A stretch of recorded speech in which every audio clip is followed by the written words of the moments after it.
Patuloy na nagpapagaling sa ospital ang batang lalaking si Casey Caimol na isa sa mga nasugatan sa pamamaril sa Kawit, Cavite.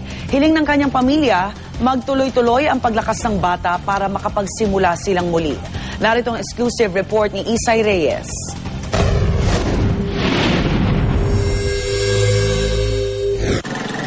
Isa si Ken Cedric o Casey Caimol sa mga biktima ng walang habas na pamamaril ni Rolando Baez sa Kawit, Cavite nitong Biyernes. Nagtamo siya ng mga tama ng bala sa iba't ibang parte ng katawan.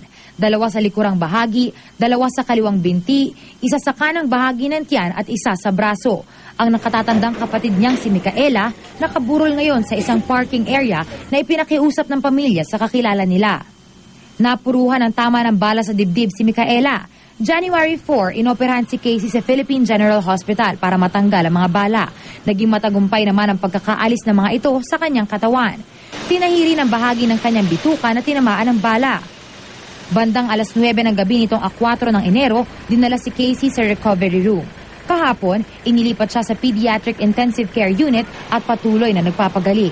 Hanga si Alberto Caimol, ama ni Casey, sa patuloy na pagpapakatatag ng kanyang anak. Malambing daw si Casey at lagi niyang hiling sa ama, huwag umalis sa tabi niya. Sinasabi ko sa lakasan niya loob niya. Sabi niya, "Oh, Papa, kaya ko to." Tapos gagawin siya. Okay lang daw. Malakas talaga ulo. Hindi siya yung nervyoso. Hindi pa alam ni Casey ang sinapit ng kanyang ate. Hiling ni Alberto, makalabas agad si Casey sa ospital.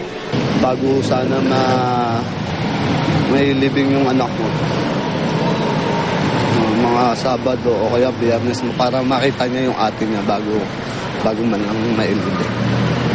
Para sa unang balita, Isay Reyes reporting.